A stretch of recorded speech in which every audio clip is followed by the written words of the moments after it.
Hello, hello, hello, everybody. Welcome to the Pipeline Podcast, episode 92. Oh, yeah, it's 92 episodes.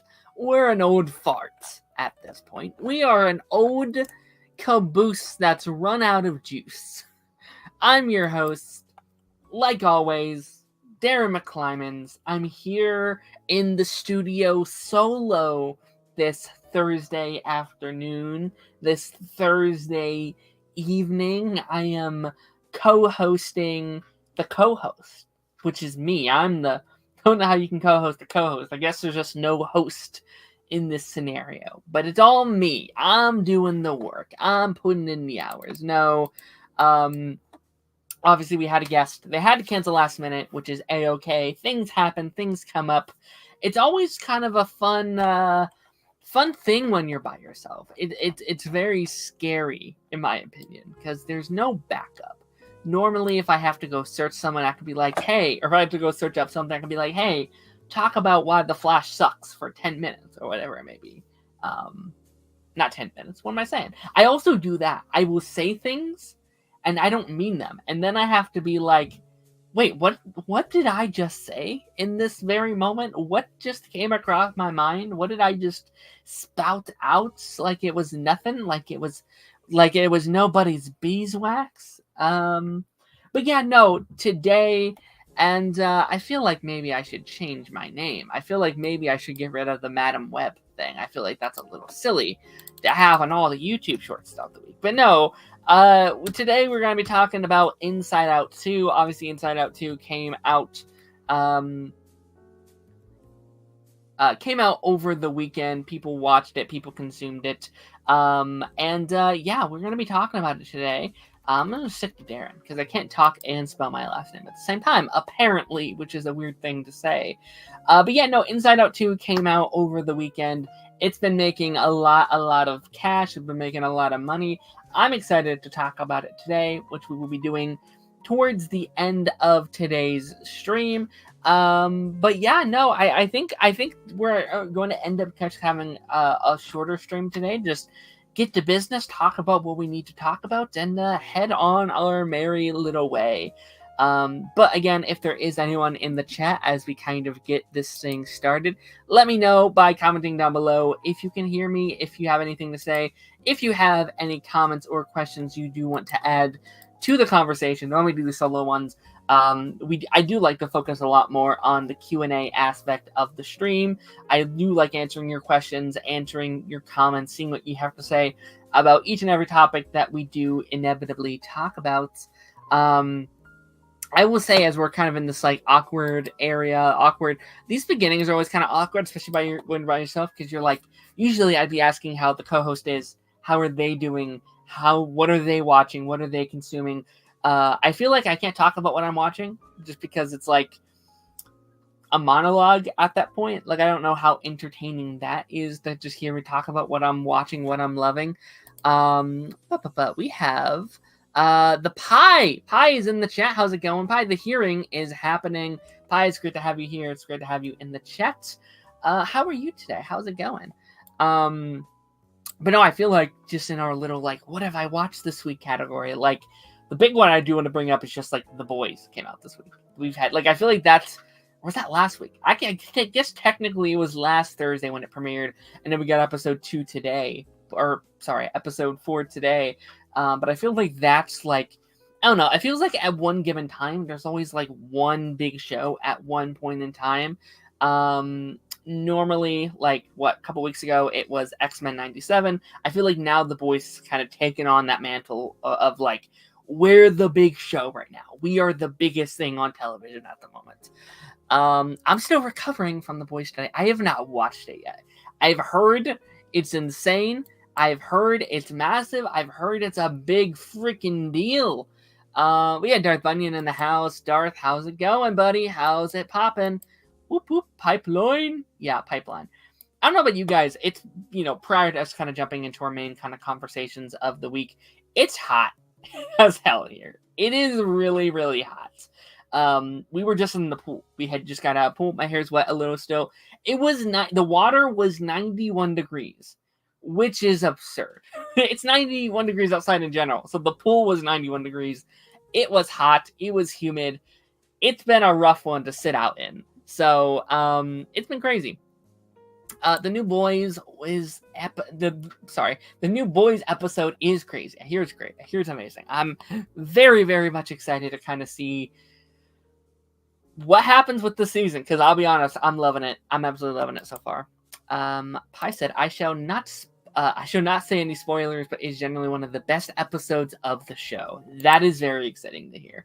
I'm very excited to see what this season as a whole, I think, has been a fantastic start. This might be my first, like, out of all the 4-episode drops, these first 3 may be my favorite 4-episode drops of the season, of the show so far. Like, I think it had such an unimpressive, like, 3-episode jump. Better than the other 3, I think. Not that Boys is ever bad, because it's top of its game, top of its class, doing all the things.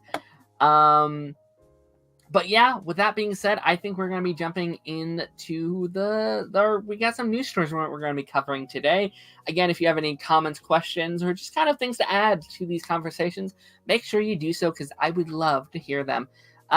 First up here, we're talking Star Wars. Now, to be frank, the person that I was going to have on today's episode was a massive Star Wars fan. I know they really love Star Wars. So I was like, let me throw them a bone. Let me throw a Star Wars related topic in today's episode. And to be frank, I think this is kind of interesting. Like, as someone who's not that into Star Wars, who isn't like the biggest Star Wars guy, I did kind of have some thoughts on this idea. So Dave Filoni, big guy over in the Star Wars department nowadays, Dave Filoni says an R-rated Star Wars movie is an interesting concept. So obviously, I'm pretty sure he's kind of one of the big boys over at Star Wars. He's doing the Mando movie. Or I think, he's kind of doing a lot of the big stuff at Star Wars. Again, you can tell I'm not the biggest Star Wars person, but you hear that name, you're like, yeah, he's doing big stuff at Star Wars. And I'll be honest, like, before this article came up, I didn't... A rated R Star Wars movie was never something that really crossed my mind. And I feel like Star Wars is in a very interesting predicament at the moment, where obviously... the new show is coming out right now. It just like every Star Wars project, there is such a divisiveness to it, and I feel like this has maybe been the worst I've ever seen Star Wars Twitter. Like, it feels like such polarizing opinions. Like, so many people really, really, really love it. So many people really, really, really hate it. And I'm kind of in this area where I'm like, it's okay. I think it's fine.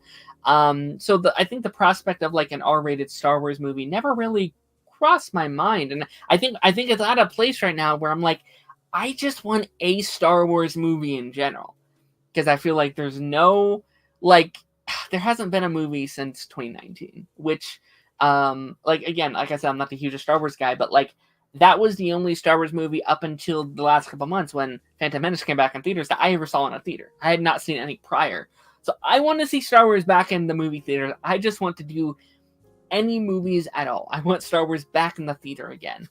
So obviously there's definitely tons of things to kind of think about in terms of like, could an R-rated Star Wars movie works? Pi says, hear me out for the idea a Sith as the lead, and you just get to see them go absolutely insane and with violence. Yeah, no, I feel like there is like a prospect of like an R-rated Star Wars movie that could be cool. Like, obviously, like you live in such a large world. You live in such a world where you can really do whatever you want. You have that creative capabilities. My only kind of concern with this is how would that affect the prospect of every other kind of movie in this universe, right? If you do a Star Wars movie where maybe they're murdering people, they're killing people, there's blood, there's violence, does that affect your prospect when there isn't blood and violence and murder and all these things? Because I feel like Star Wars, and again, maybe this is out of line for someone who's not as into the fandom, I feel like they have all those things. Like, they have the death and they have the violence, but I always think they do it without that touch of blood. So if you see just like Darth Maul or whatever cut someone's hand off and their hand's bleeding, or they got a crushed skull over here, would that affect your viewing somewhere else in like the Rey movie or the Mando movie or something like that? That was kind of really my only concern when it comes to a movie like this or a project like this. But no, it's an interesting one for sure, and one, like I said, like, not the biggest Star Wars person, but I want to see Star Wars back in the cinema first. I feel like we need to just get anything at this point, and then we can kind of maybe pick a direction we want to go. And I actually think like the projects they're working on are things that I would be very, very excited to see. I think it would be very, very, like, again, I think having the like continuation with Rey, that is smart. I think obviously people don't love the sequels, but I feel like it's smart bringing back someone from the past to continue their journey. You have the first Jedi movie or whatever they got going on. It's like the like biblical kind of one that they're working on. I think that's smart. I think the Mando one is smart. Like, I think they have a lot of projects right now that is smart, and I just want to see how those do first, and then we can move forward with maybe some of these more experimental projects. Pi said, set it when the Sith were at their peak 500 years ago before New Hope. That'd be fun, isn't it? No, because the Acolyte's 100 years in the past, so that'd be before the Acolyte, probably. That's fun. Stranger in the house. How's it going, Stranger? Hope you're doing well. How are you today? Hope everything's well.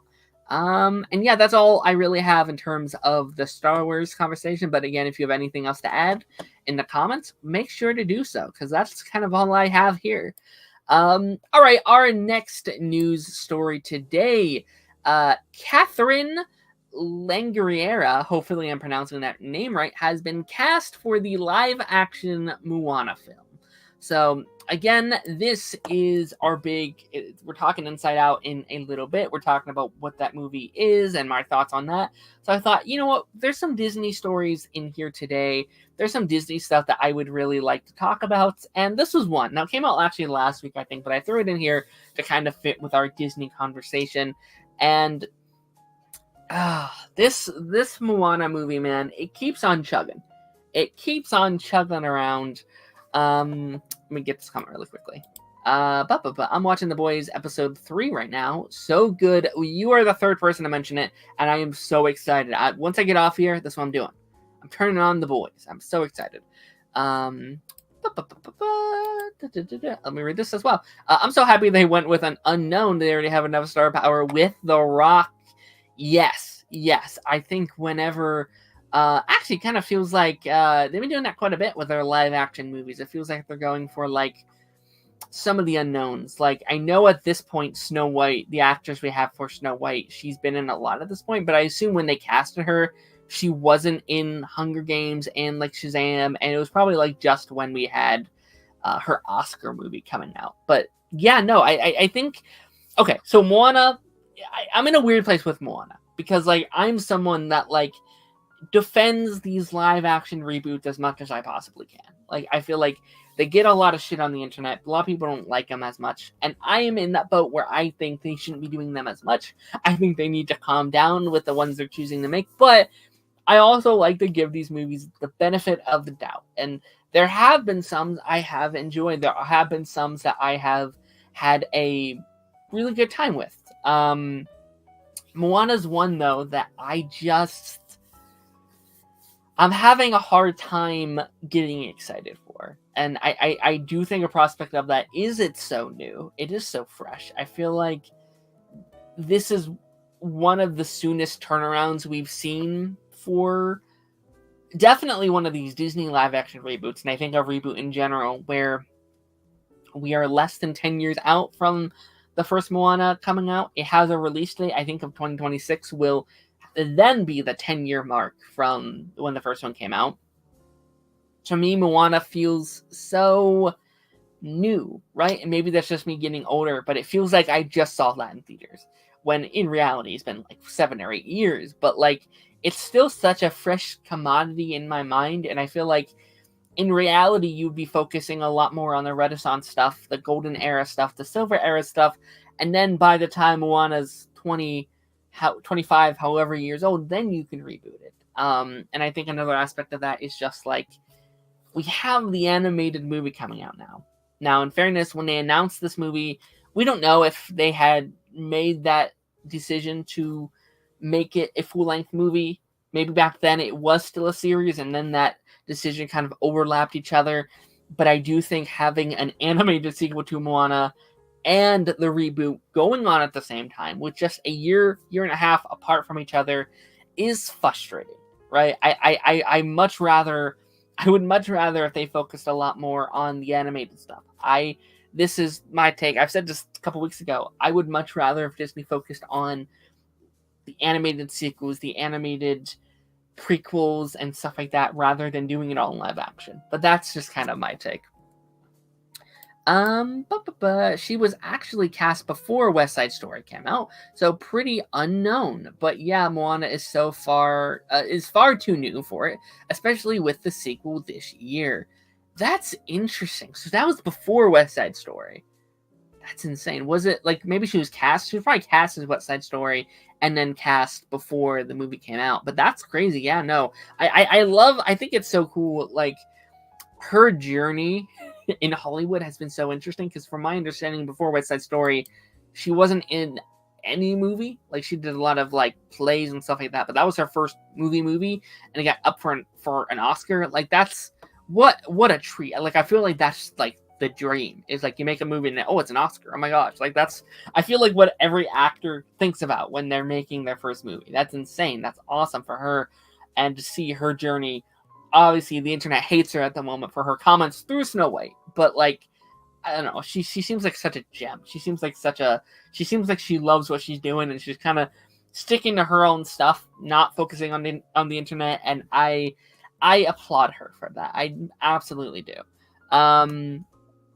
But no, in terms of the casting itself, when this casting came out, I was like, that looks like Moana.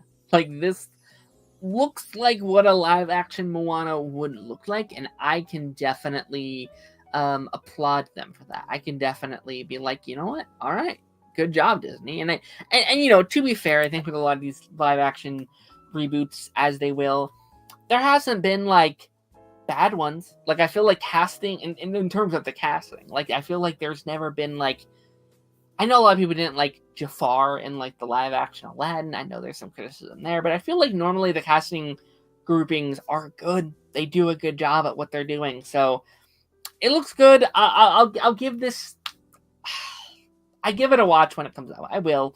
I like part of me wants to be like, I won't watch this. I won't support. Yes, I will. I 100% will. Here's my hope.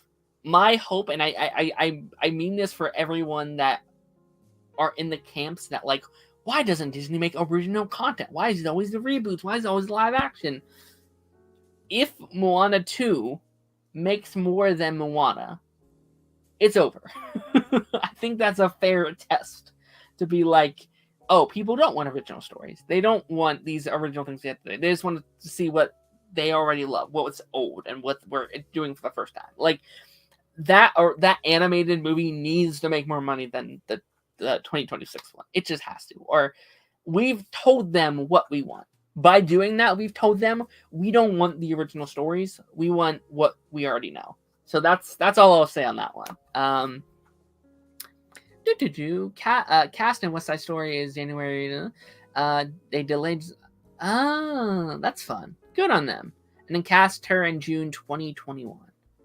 Man, these last couple years have been like a jumble, because I feel like she was casted like forever ago, but like 2020, 21, 22, 23, even now 24 has all kind of run together for me. Like, it's all been a blur of time. But still, like, if she was cast in 21, that's kind of crazy. It's not coming out until 2025. But in fairness, COVID messed everything up, right? That was still in the COVID era. And strikes messed up a lot of it up, and also seemingly reshoots. Seemingly there was like a lot of reshoots surrounding the movie. But thank you, Pi. I very much appreciate the intel. Knowing all those dates and times very much comes in handy. I appreciate that. But yeah, I guess that's all I kind of have to say on this Moana news. I'm excited. I mean, I'll be honest though. Like, let me get Moana 2 first. Like, maybe then I could be like, I'm excited or whatever. But like right now, my sights are just on November and getting that movie and seeing what's all in store in terms of Moana 2. Oh boy, let's talk Blade. So obviously MCU Blade has been, I mean, speaking of COVID and strikes, Blade has been in the works for however long it may be. Blade takes another step back as director moves away from the project. So this to me feels like a constant, continuous battle within the MCU. Obviously, Blade's not the only one that has had these troubles. It feels like a lot Captain America 4 and Thunderbolts and even the Marvels and stuff like that feels like they've been kind of stuck in this endless cycle. It seems like we were talking about prior, again, not all their fault, but we've had COVID, we've had strikes, we've had Marvel trying to fix everything. Like, I feel like we're in a big era of Marvel kind of like, what it feels like to me, scrambling to try and fix things. Bob Iger is back in, over at Disney, and he's been like, we're doing this and this and this. Like, it feels like there is just a lot going on over at Marvel from those three components. And Blade, I think, has probably been the biggest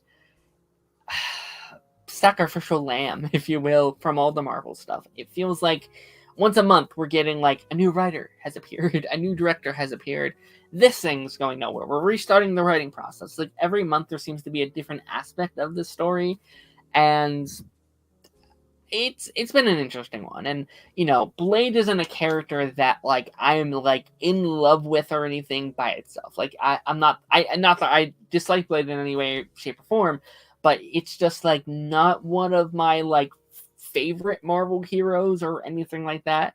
And like I remember last July, it was in our Guardians episode where we were talking about, and this was one of the main topics that came up, was like, hey, this thing has happened and it's now delayed.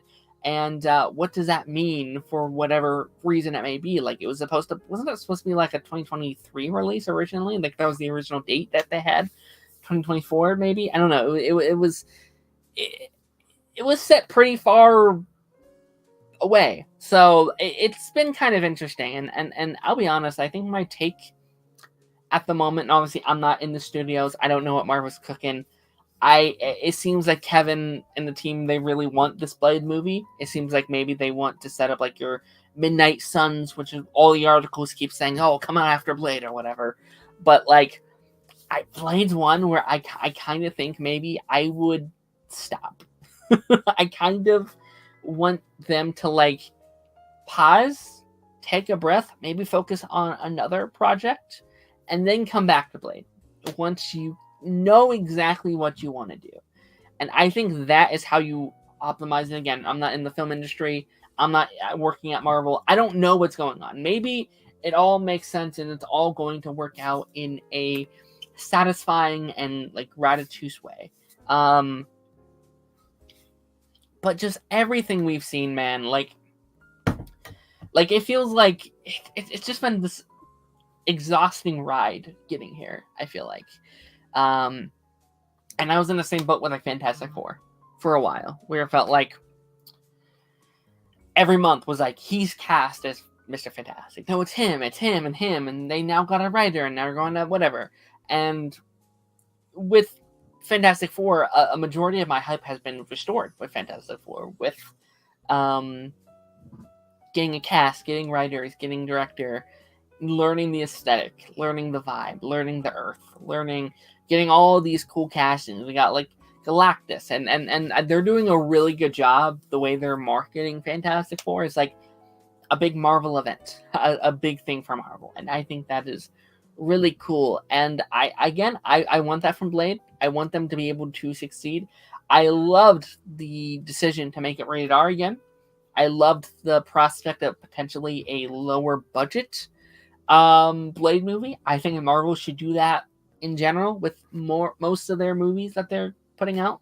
Like, I think there's no reason to make every movie a $250-300 million film. Blade is the perfect example on a character who does not need a $300 million movie. I just saw the other day Mission Impossible is looking to have like a $300 million, and it's just like, I haven't watched those movies, so I can't say. I know they do a lot of fun stunts and a lot of big things, but I feel like the other one didn't make back their budget, from what I understand. I feel like with this one, you'd be like, hey, maybe 200 or whatever it may be. Like, maybe we don't do as big of a budget for a final movie. But yeah, I think Blade's frustrating. My take would be take a pause, take a break. Let's look at this comment here. There was more stuff that came out today. It was a great story concept, but it was much more of an independent story. I think Marvel wants to tie it in more. I don't know why you would need to do that.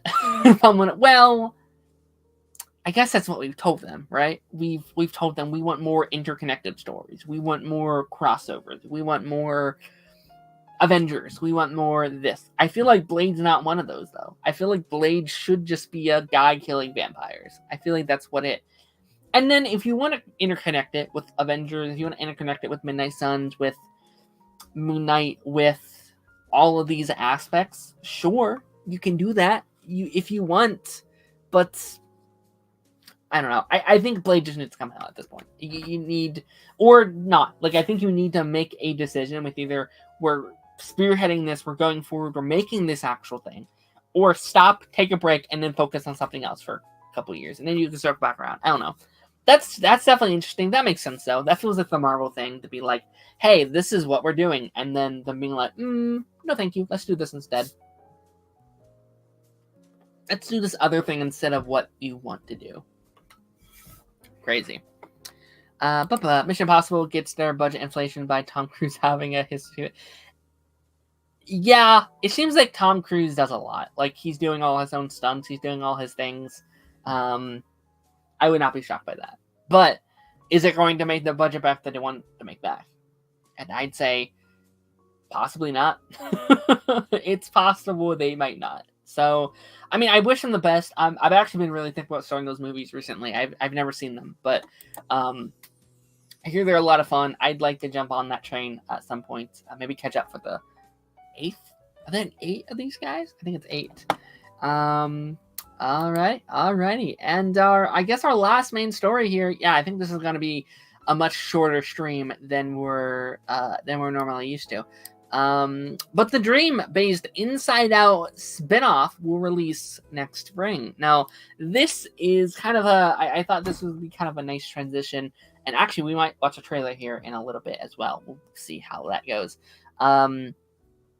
But this is a story we actually heard about an Inside Out show like a year ago. There was like a couple articles that came out like, oh, then an Inside Out show is in the works at Disney Plus, and I was like, I'll wait. I feel like we get a lot of those kind of articles, every show now and again, and it's like, oh, is that confirmed or is that just rumored or whatever? And then a couple weeks ago, it was officially announced again, like an Inside Out show about the Dream Centers is in the works. And then this week, again, we got more articles that were like, hey, this is coming out, it's done, and it's coming out in the spring. So about a little less than a year from now over on Disney Plus. And I talked about this a couple weeks ago. I had made some comments about this where I had said, like, I really like the prospect of, like, expanding on the world of Pixar movies more than we already do.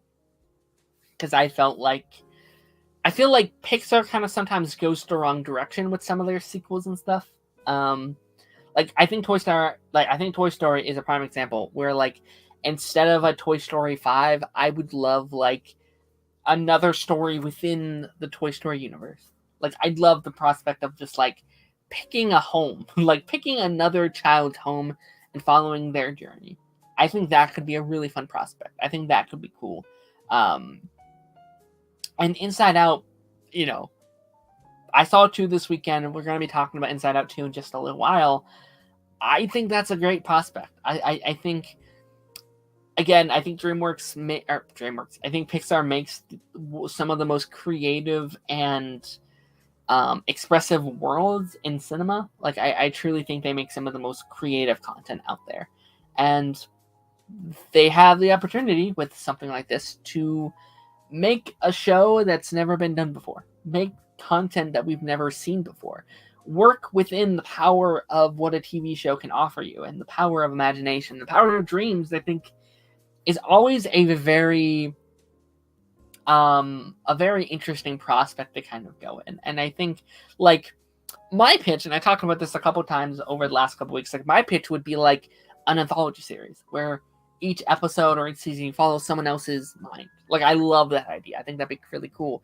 But also, dreams, I think, is one of the most underrated concepts in, like, science fiction pulp culture. Like, you can do anything with dreams. You can do anything with the power of dreams. And I like the idea that they're just these little guys, like, putting things in your mind to dream about. Like, oh, here's a unicorn riding a pony. Here you go. Or it is literally them, like, putting in, like, DVDs so you can dream at night. Like, I think that prospect is really fun. And I don't know, like, what the concept outside of just about the dreams is going to be. Is it, like, I assume we're going to solo in on 1 or 2 or 3 or however it may be people within that world. Like, I assume we're going to be focusing in on, like, maybe it's Jerry and Phil or whatever that work in here, and maybe something goes wrong and they mess something up and they gotta go on a journey to fix, whatever it may be. Like, I assume that's kind of a direction that they could go in if they wanted to go that. And I don't know. I think it sounds fun. I think the prospect has definitely warmed up to me over time. So I think that's kind of cool. I think they specifically said it's Riley's dream department thing. Yes, they did. They sure did. So it'd be it could still be somewhat connected to the films. No, yeah, from my understanding, it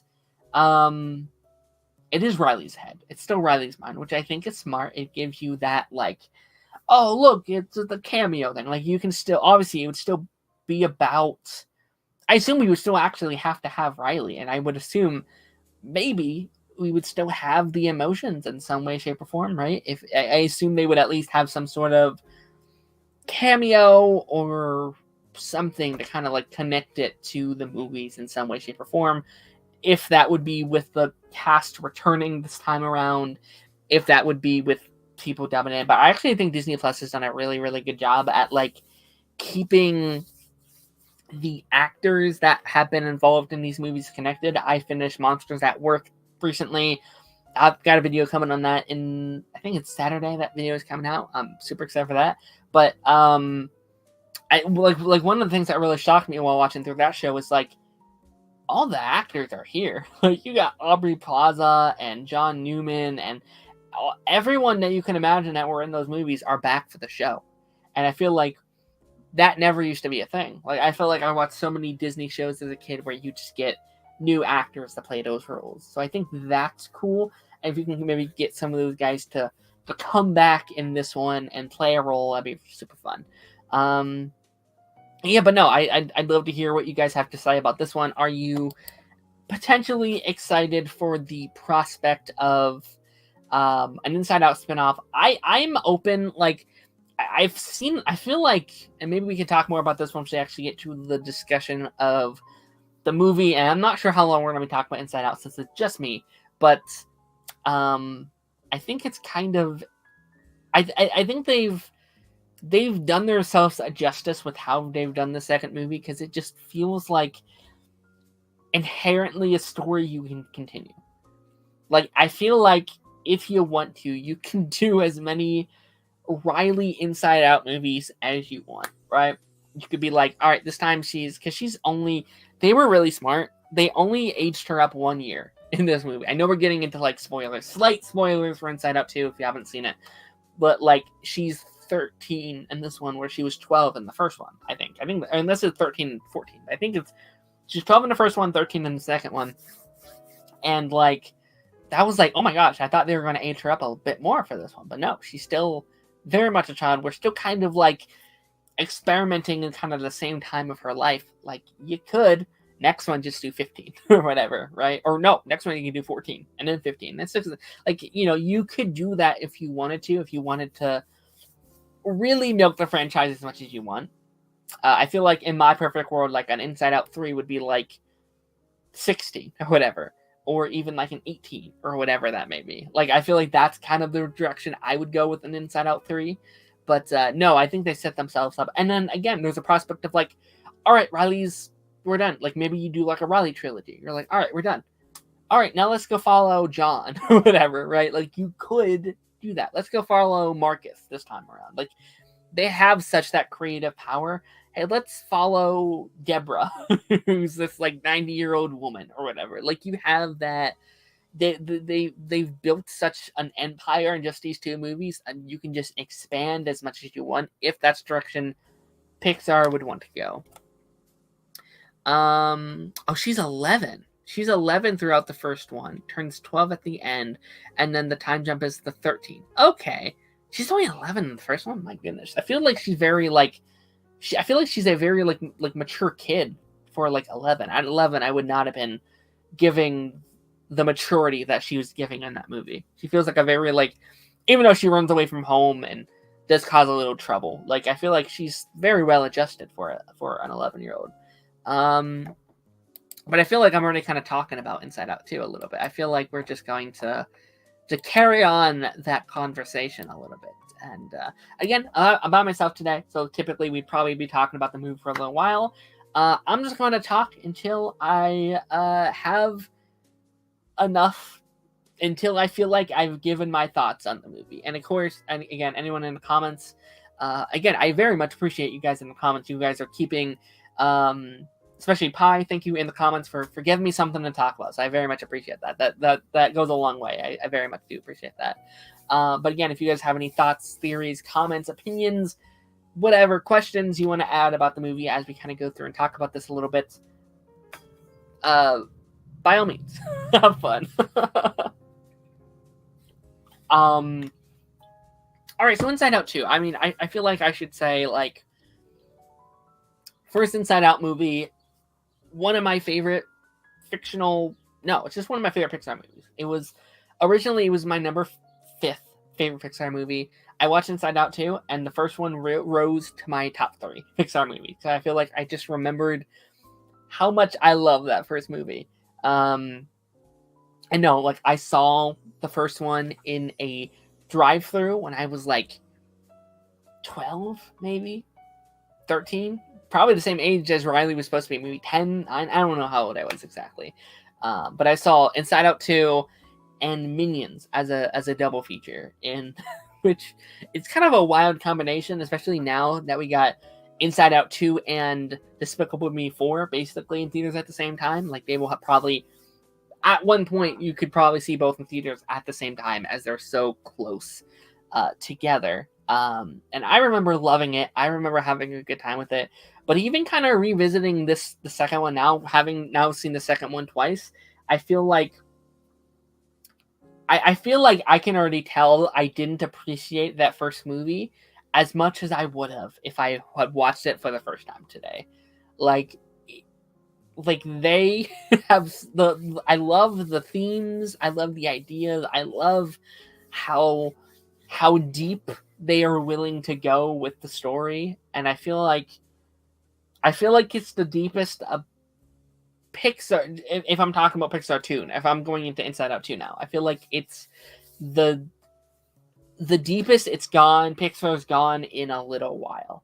And I'm someone who really loves modern Pixar. I really, really love modern Pixar. I love Soul, and Soul's probably the darkest or deepest they've gone in a while. I love Luca. I love Turning Red. Not to say they haven't gone deep, because again, Turning Red gets deep.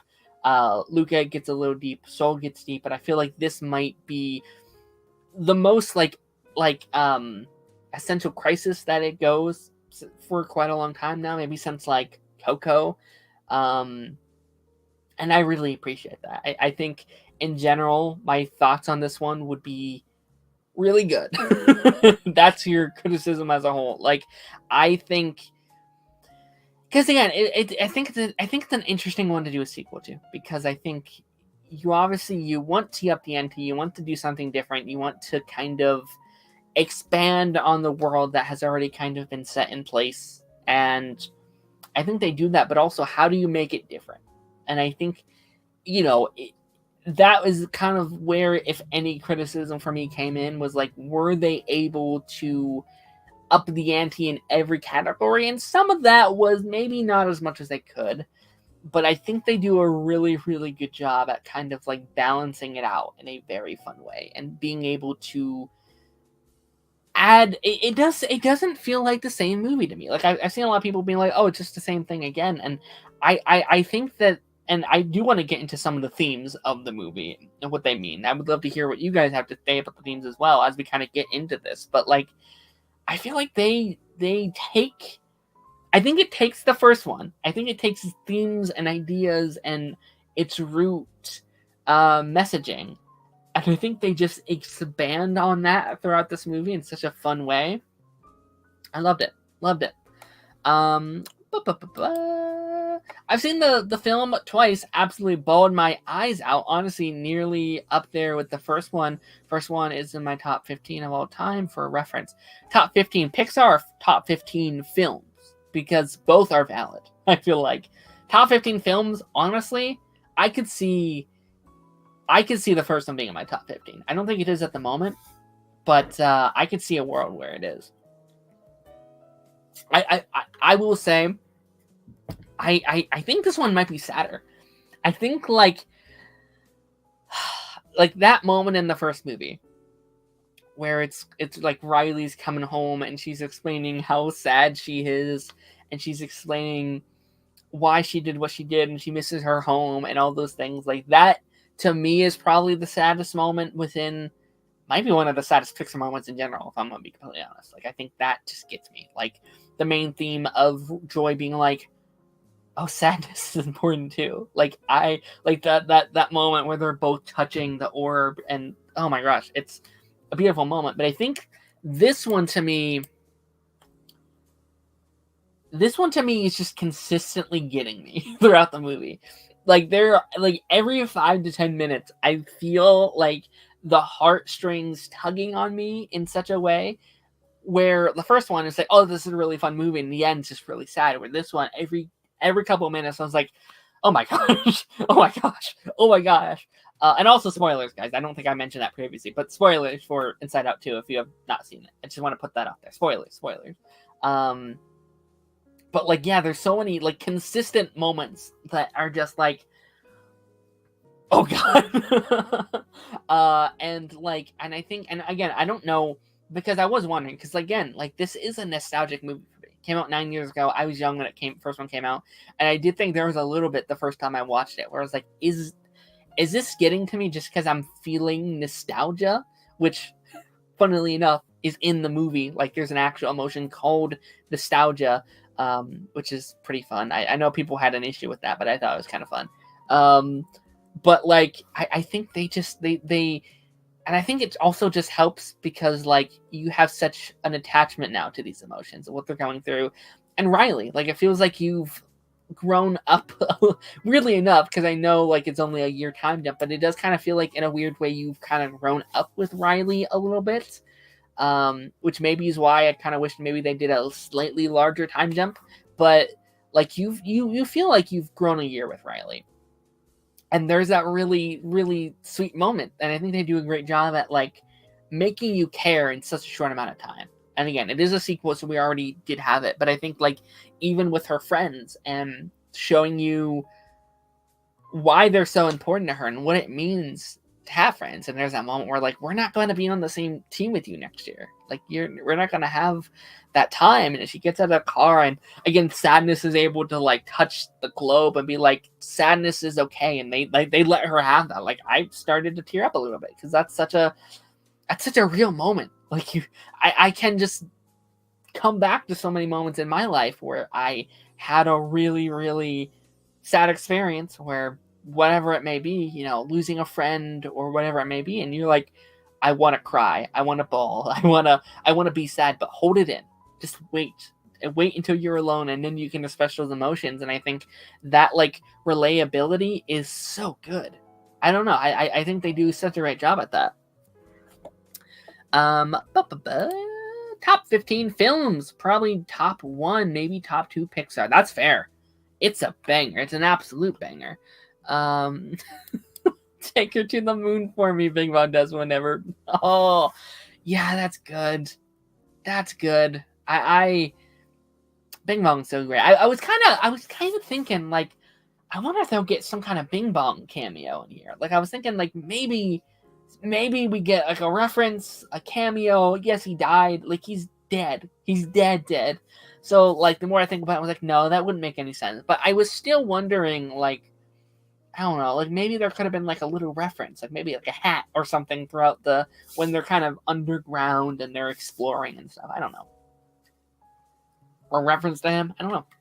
But no, it's a great death. It's great. I not to get into the stuff from the first movie, but, like, again, they do a great job there, making you really care about this weird elephant cotton candy creature. If you saw the first one as a kid, it didn't hit as hard. This one hits harder now because you've actually experienced these things. I would agree. I would absolutely agree. I think. But again, like, I think it also just works really well for kids because I think you're instilling those lessons very early on. Like, I feel like, especially in a culture where it's like, you can't be sad. You're not allowed to be sad. You're a man or you're whatever. Like, you can't feel these feelings. And then I think a movie like Inside Out was one of those things where it's like, but you can. Everyone has to feel sadness. Everyone has to feel these really tough emotions every now and again, and that's okay, and I think that's really, really special. There is a Bing Bong cameo in the bedroom of emotions. There's a little statue of him in the style of Henry, in the style of the danger room behind Joy. Hell yeah, I love that. I did not see that. Thank you for pointing that out. Next time I watch it, I will have to look for that. Hello, Hero's Journey. How are you today? But no, kind of getting back, what's something else I want to mention from the movie? I will say I thought what they did with the mismatching of emotions was kind of funny. So I was very curious because this time around, obviously, first movie, it's kind of joy and sadness going on this adventure. It's them kind of taking this journey on their own.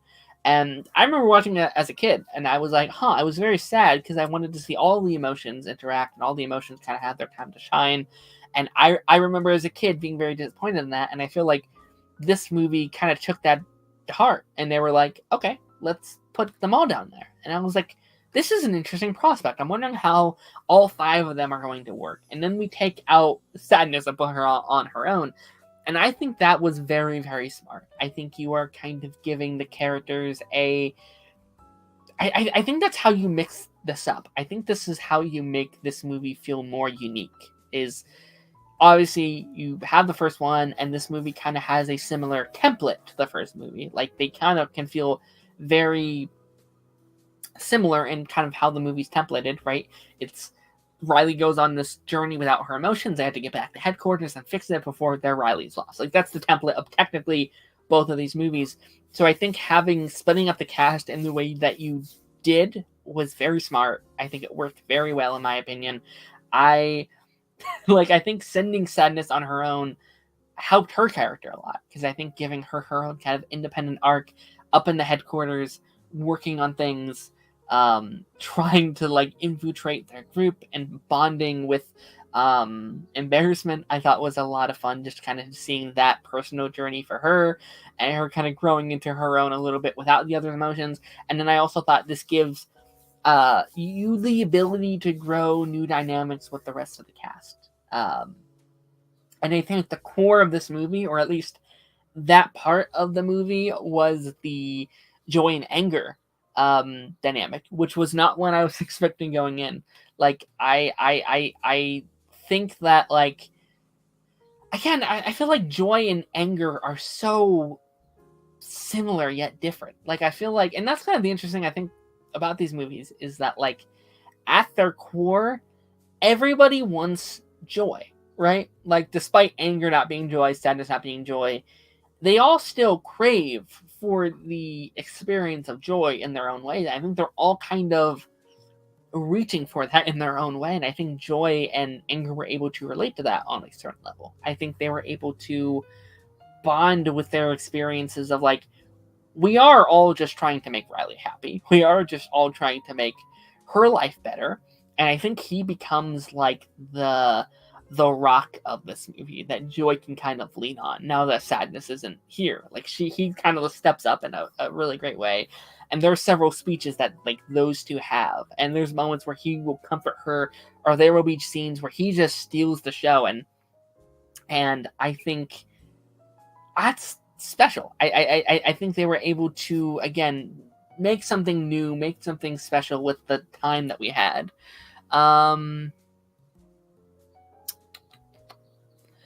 Let's answer this question. I don't know how I'll be able to answer it. What kind of Inside Out style locations in your mind describe you? The characters are your emotions. What's your setting? Childhood room, Batcave, adult home. Oh my gosh. I don't know. This is a tough question that I might not be able to come up with at the top of my head. It's probably like there's probably an Arrowverse room somewhere in my mind. There's definitely like I feel like my mind just created probably hundreds of these like nerdy little cabinets where it just keeps everything away. Yeah, there's probably a little Disney room. There's probably an Arrowverse something in there. It'd be interesting though. It's something I never really thought of, but I love that. That's an amazing question.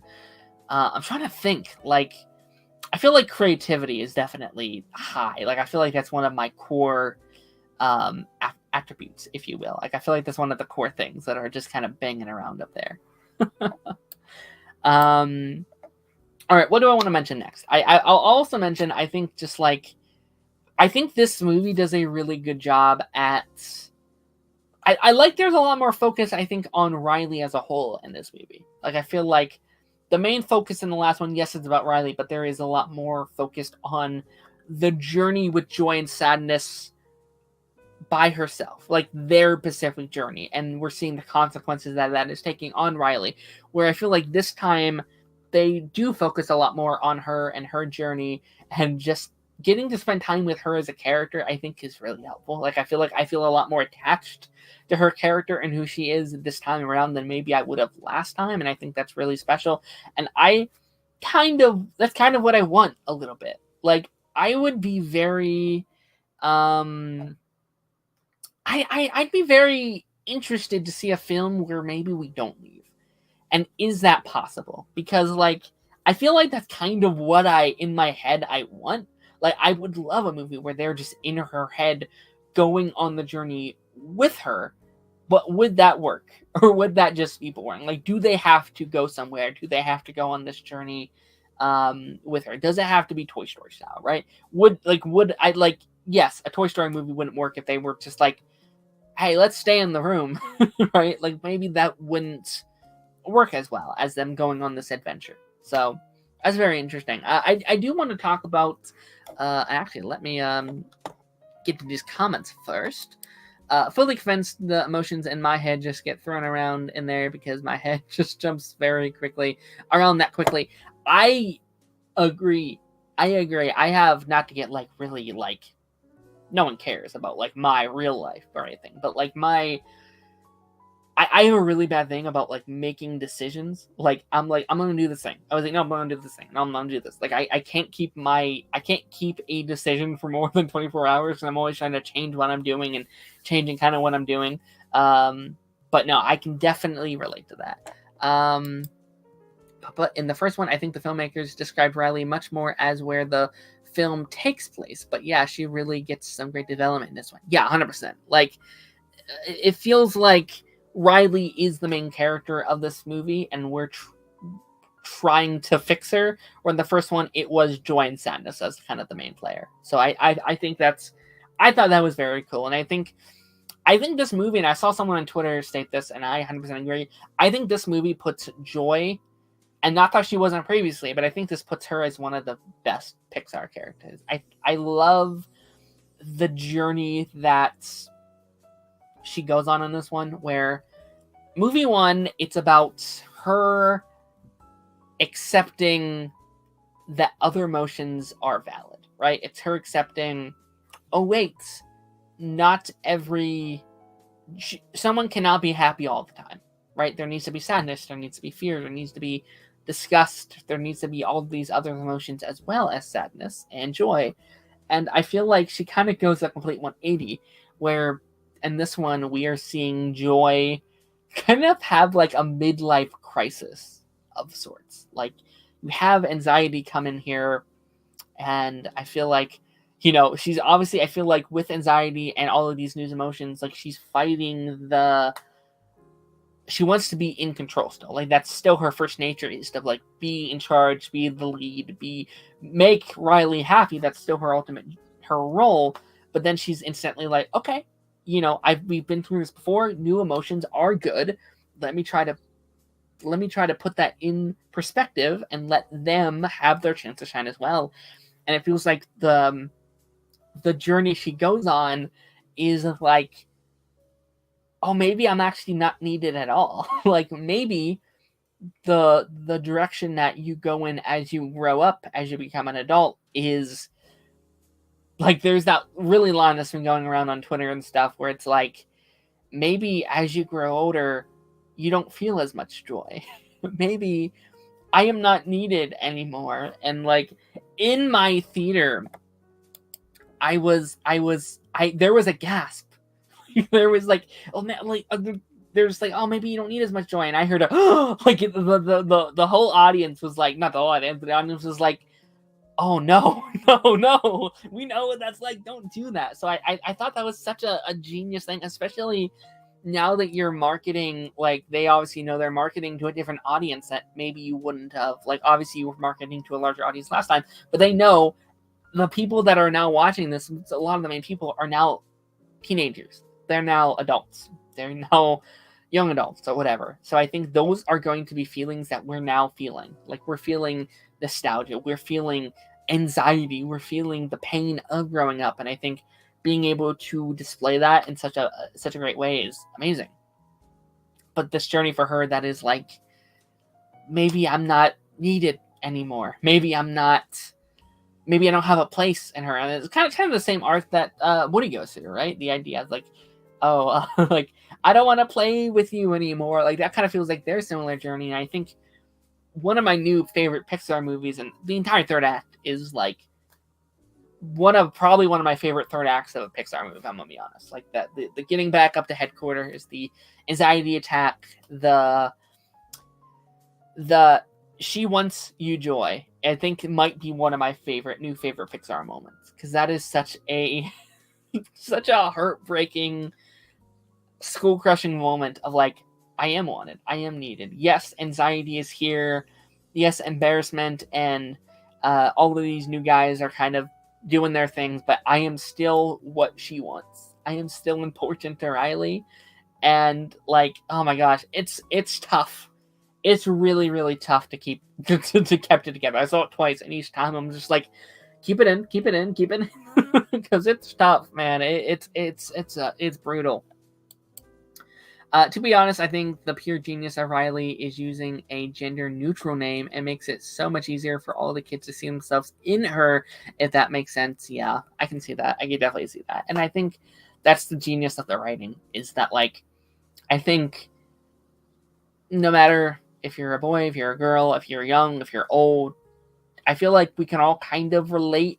I think she's such a relatable character in so many aspects that we're like, oh, and the writing of how they do everything is so relatable. There's so many elements of the movie where it's like, oh, like there's that really cringy, if you will, moment where like she's hanging out and they're eating pizza and they're like, oh, what's your favorite band? And I think the way that they like describe fitting in and like the anxiety of it, like, as long as our band is their favorite band, then we will be popular. And that element of like, I feel like everyone's gone through that. Everyone's experienced that at some point in their life. And, how they just like describe the certain elements of the movie in such such ease, I think is so inspiring. Like they do such a great job in almost every aspect of the way in this movie. Like I genuinely loved what this movie was able to do.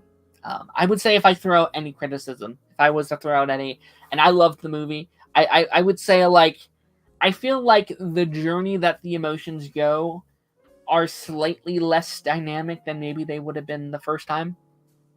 Like, I feel like when I've thought about this movie, it's not about the journey that these characters are going on themselves. It's about the big Riley moments. It's about, like, anxiety and the stuff Sadness is going through, and, you know, the big joy moments, of course, where she's like, maybe don't need me, or like, I'm going crazy, or whatever. Like, those moments, yes, do definitely stand out.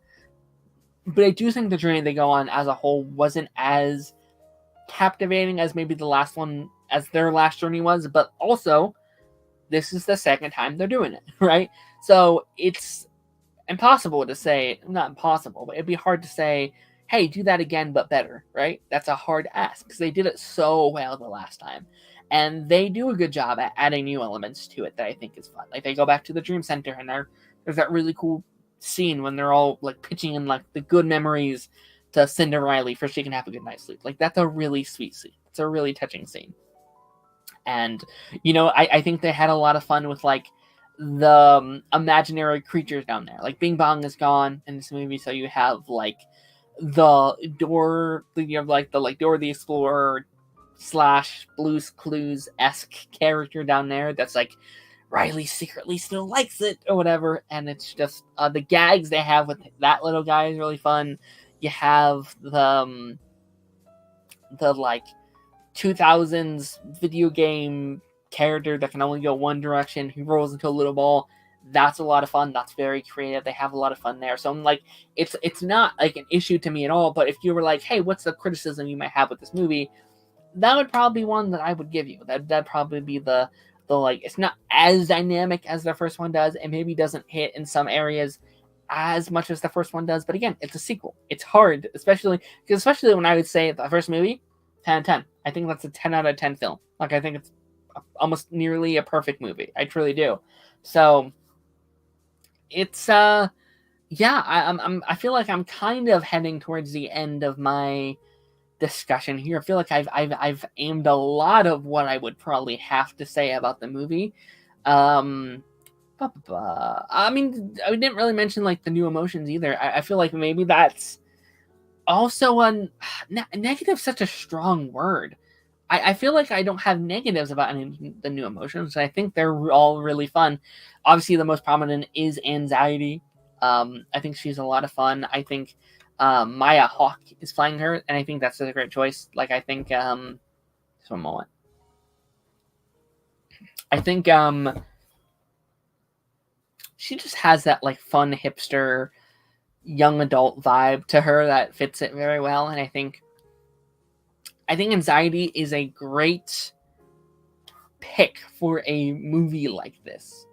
I do, because I think it's like, well, it's not an antagonist to the film, right? She's not the bad guy.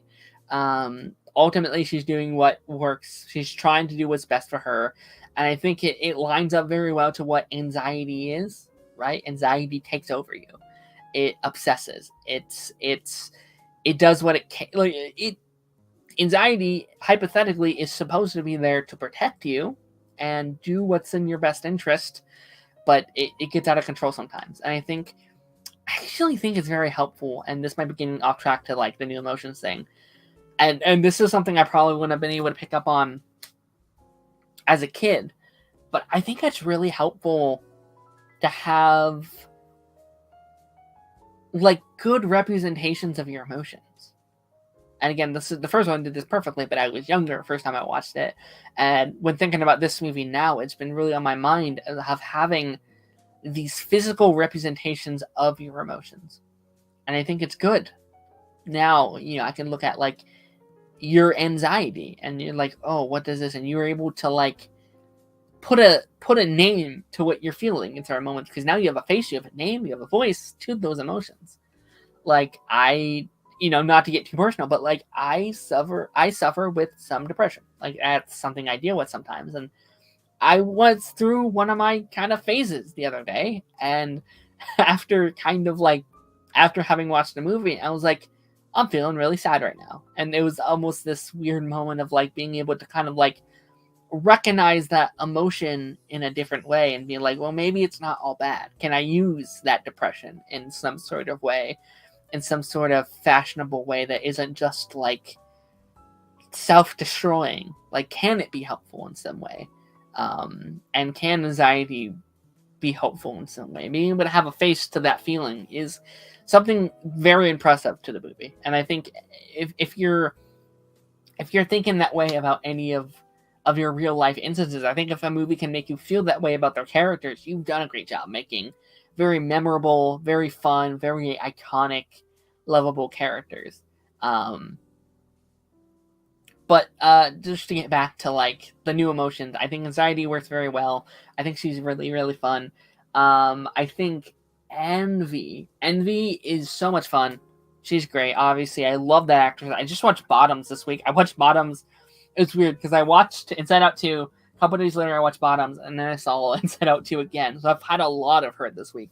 And she's in The Bear. She's really, really, really good. She has such like a poppy personality that is just so infectious and so charming and so, I don't know. Like, I feel like, and she doesn't feel like really envious. Like, she just kind of feels like passion. Like, it doesn't really feel like she's envious. But I thought she was one of the highlights of the movie for me.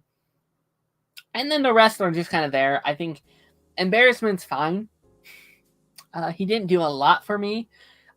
He has a nice kind of like dynamic with Sadness that I thought was actually kind of cute. Like, and I guess you kind of did that a couple times. I feel like you kind of pair most of these emotions with someone else, like joy and anxiety, I guess, fear and anxiety as well, because those go very hand in hand.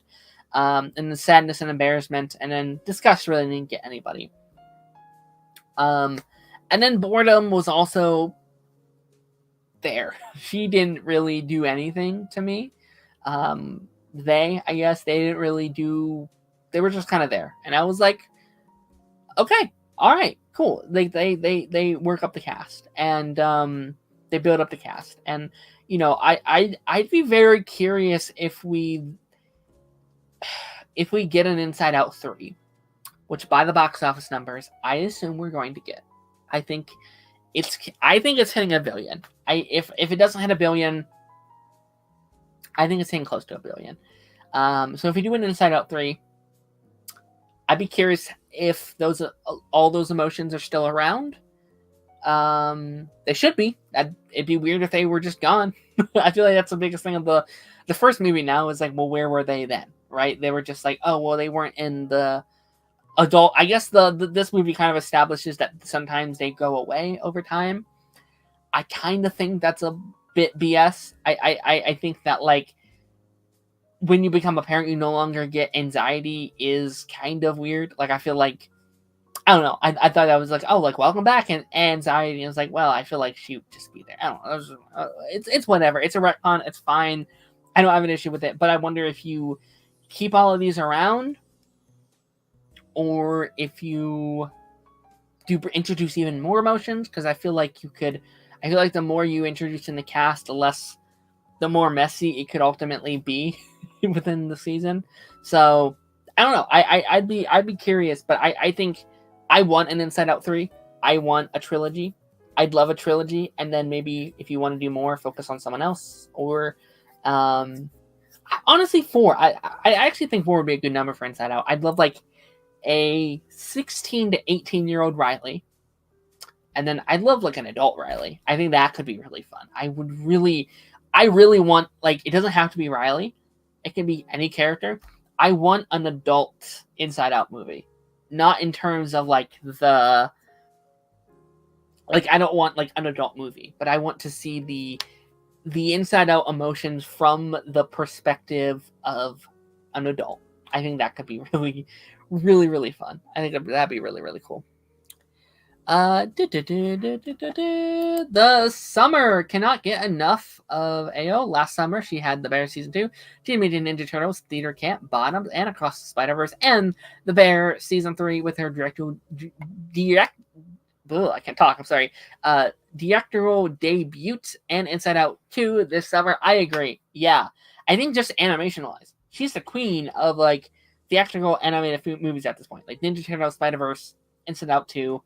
She's amazing. I think she has that energy. She has that passion. I love it. Absolutely love it. Lance is here as we're kind of gearing towards the end of the stream here. Lance, how's it going? How are things with you? Have you seen Inside Out 2 yet? And if not, take your gosh darn kids. They will love it. I guarantee they would love Inside Out 2. They would absolutely adore that.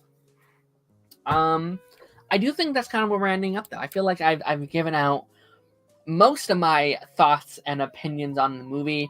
One of my new favorite Pixars. I think it's an absolute blast. I think right now it's sitting at like my number 8 Pixar movies. I think it's absolutely amazing. Pleasure. Not yet. We are going Tuesday after the stream. They'll love it, man. It's such a good like family movie. And then in like, because your kids are still pretty young, right? They're all like under 10, under 13. Like I feel like that's a movie they're going to watch it when they're younger, and then years down the road they could be like, oh, I relate to these themes much more. But she just has such a voice acting voice. If you've seen the behind the scenes for Inside Out 2 with her voice acting, dude, oh my gosh, no, I when that came up on Twitter, I just watched it like 5 times because it was so like energetic. Like it was so like, oh my gosh, she looks like she's having so much fun, and she's like she knows what she's doing. Under 10. Okay, cool. Yeah, they'll have a blast, man. I think that was around the same time I watched the first one when it first came out, which probably makes me look really young comparatively. But yeah, I think that's ladies and gentlemen, I think that's where we're gonna be wrapping up the stream. I want to give a big ol' shout out to everyone that was in the chat today. Lance popping in here very much at the end. I want to appreciate him. Pi holding down the chat today. Pi, I appreciate you sending all these messages. Absolutely incredible. We had a hero's journey here today. We had Stranger here. We had Darth Bunyan here. We had a lot of people in the chat today. That makes me appreciative. It truly does. When the solo episodes, it's always like, oh my gosh, you're going to talk for 2 hours and no one's going to show up. But people showed up, and that makes me very, very happy. Yeah, things I'm working on. We have some videos coming out. We're trying some different things in terms of the videos we're putting out.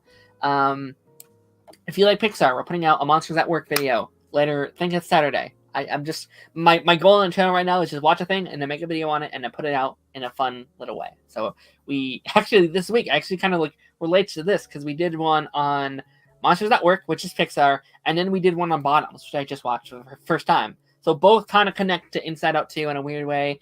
And next Thursday, I think we're doing a Spider-Man movie ranking with all of the Spider-Man movies now having gone through theaters again and people kind of giving their thoughts on it. And we're going to be ranking all 9 Spider-Man movies, however many it is at this point.